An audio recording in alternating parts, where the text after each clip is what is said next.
Hi friends, I'm Jen from A Life of Happenstance, and today I'm showing you how to make my almond flour clementine cake.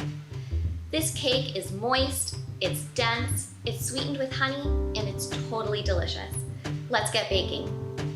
Begin by greasing a Bundt pan with olive oil, making sure to get into all the little nooks and crannies. If you don't have a Bundt pan, an 8x8 or a 9-inch round pan will also work. Set the pan aside and start working on the wet ingredients. You'll need 2 tablespoons of zest and half a cup of clementine juice, which is about 6 clementines.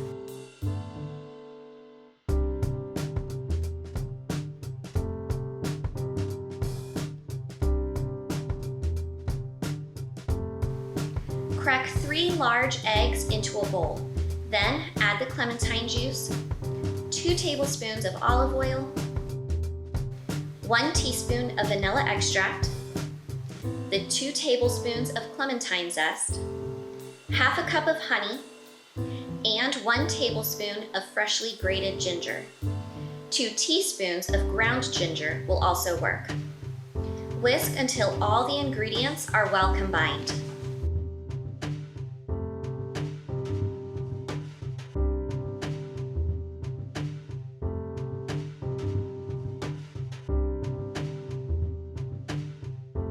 In a separate bowl, put 3 cups of blanched, finely ground almond flour.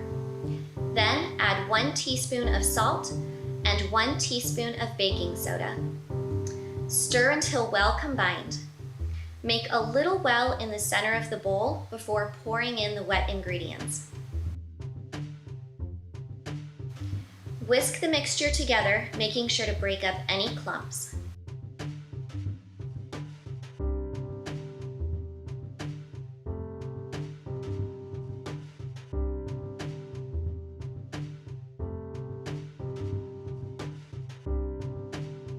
Once you're done, the batter will be very thick. Scoop the batter into your prepared baking dish and use a spoon or an offset spatula to smooth down the top.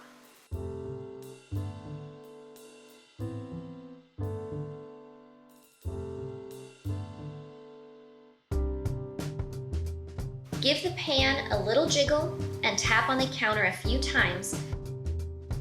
Bake at 325 degrees Fahrenheit for 35 to 45 minutes on the middle rack.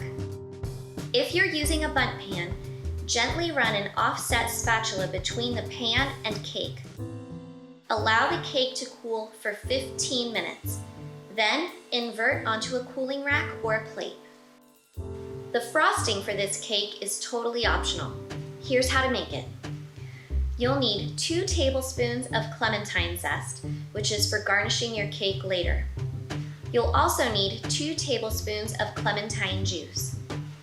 In a small bowl, add half a cup of coconut butter.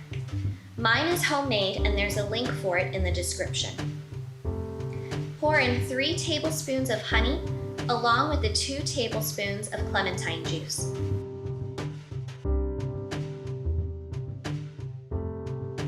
As you begin to stir the frosting, you'll notice that it starts to get dry and a little lumpy.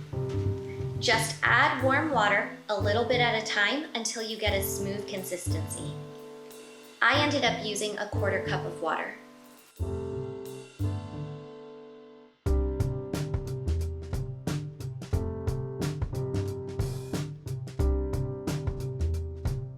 Once your cake has completely cooled, evenly pour the frosting over the top.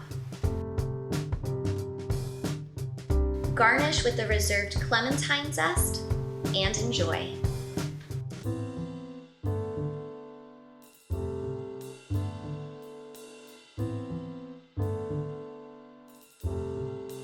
If you liked today's video, make sure to give it a thumbs up and subscribe to my channel.